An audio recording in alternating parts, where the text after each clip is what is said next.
All right, this is review for episode 5 of Once Upon a Time titled The Doctor. The backstories of this one is Victor Frankenstein, ooh, the evil queen, Rumpelstiltskin, and we got the Mad Hatter. All right, pretty much, here we go with our little summary. We have Regina in present day Storybrooke. She's on Archie's couch. If you don't remember who Archie is, Archie is Jiminy Cricket from the storyline of Pinocchio. And so she's soaking in his advice about her current situation with Henry, Dr. Well, with her current situation, and we got Dr. Well interrupts, and Regina finds she can't finish the session. Her dead lover, who she apparently has kept on ice, magically speaking, is on her mind. So much that she looks out the car window and believes that she caught a glimpse of him. Rushing to her mausoleum where his body was, she discovered that he is gone. Dun dun dun dun. In the past, fairytale land, Rumpelstiltskin informs Regina that dead is dead, and even he doesn't have the power to bring back her beloved Daniel. Now, this is before, she was all evil and stuff right now. Her mama just killed her man, so and she's all upset and stuff. So we got, so, Regina's heartbroken and she's ready to give up, but Jefferson, aka the Mad Hatter, but he's not mad yet. He has been in the room doing business with Rumpelstiltskin and offers her a chance to remedy that disappointment by offering the services of a wizard who has the power to bring back the dead. She is only she is only too eager to attempt to bring him back and give Jefferson a royal passport to the king to roam the kingdom freely. The doctor, as he likes to be called, examines Daniel and states that his condition is ideal and that chances for rescuing her true love are fairly good. He insists that in order to do the procedure, he needs a strong heart, and believes that the Enchanted Forest has magic cards that are strong enough for this sort of operation. Regina, Dr. Frankenstein, and Jefferson make their way to Cora's secret vault. Cora's her mom, which in a search for a beating heart that will assist in an attempt to resurrect Daniel. Unfortunately, for Regina, the whole thing is a setup meaning to crush her love and bring out the evil queen that Rumple knows resides within her. The doctor informs her that the operation was a failure, and as expected, Regina turns her anger inward and goes back to Rumple, ready now to become his full-fledged apprentice. So pretty much they set this woman up to be the evil queen of the Snow White fairy tale that we do know now. So, see, I love this whole backstory. Why was she evil? Because in the original storyline, you never know why she's evil. You just know that she hates Snow White. Snow White is prettier than her.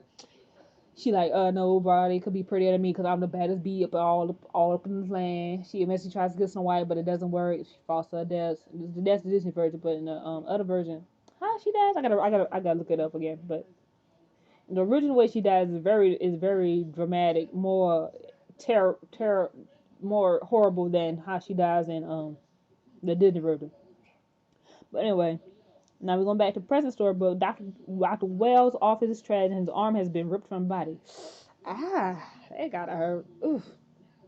Regina storms in their office and she finds Dr. Well under a mess of instruments and gurneys and asks him, "Where's Daniel?" And Wells tells her that Daniel made this man and has escaped. And Regina's like, "He's alive," and Dr. Wells like, "He's a monster." Gotta be so dramatic. So we go over to little Henry. We find out, he's cleaning out the stables and stuff, trying to get his horse ready for his knighthood. Though I still don't see how knighthood is gonna be very useful in the world where we have guns and stuff. I don't see how they're gonna help us. I'm just saying, if they go back to the fairy tale line, everybody, then yeah, it'd be useful. But in a world where we use guns, I don't see how much a sword and a horse are gonna fight against a gun. I'm just saying. Anyway, the monster Daniel, he's going. Regina realizes that he's going to Daniel, since he's going to stuff that he last remembered, which was going to a stable. When he was meeting Regina. So he goes to the stable.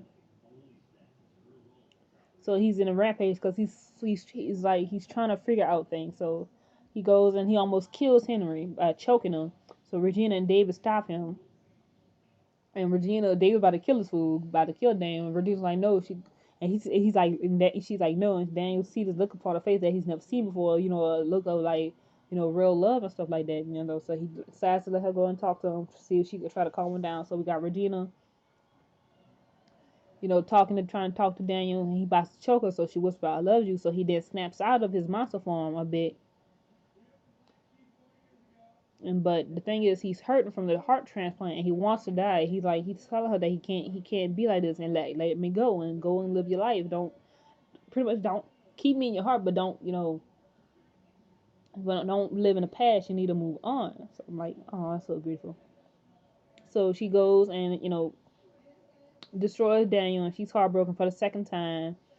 And so she makes sure that nobody is left, and that no magic can bring him back. So she's left only with his memories and an empty heart to move on. So Regina heads back to Archie to finish the counseling that she had abandoned. So also in this episode, we also see Hook again. This time he's in the Enchanted Forest with the Enchanted Forest, present day, with Emma, Mary Margaret, and Princess Aurora and Mulan.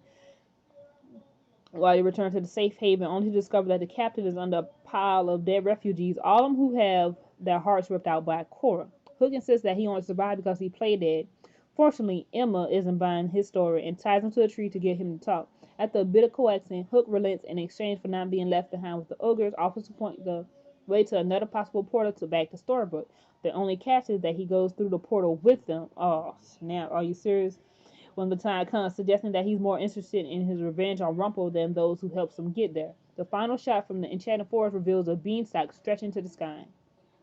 In the closing minutes of the episode, we got Dr. Wells stomps into Mr. Gold's shop, begging him to reattach his torn arm, and in a twist of irony, magic does indeed do the job, and Mr. Gold reattaches his limb.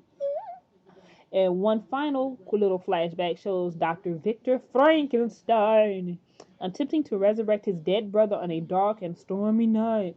The operation appears is successful. So now everybody who's wondering, who's Dr. Well? Who's Dr. Well? We finally know that Dr. Well is Dr. Frankenstein. Ah, yay! I know you probably think I'm crazy with doing all these weird voices and stuff, but hey, you gotta have fun with this stuff. So that was pretty much the episode. That appeared pretty much supposed to be like our little Halloween theme episode, even though pretty much almost you could think of every episode as a Halloween, episode. So that was episode 5.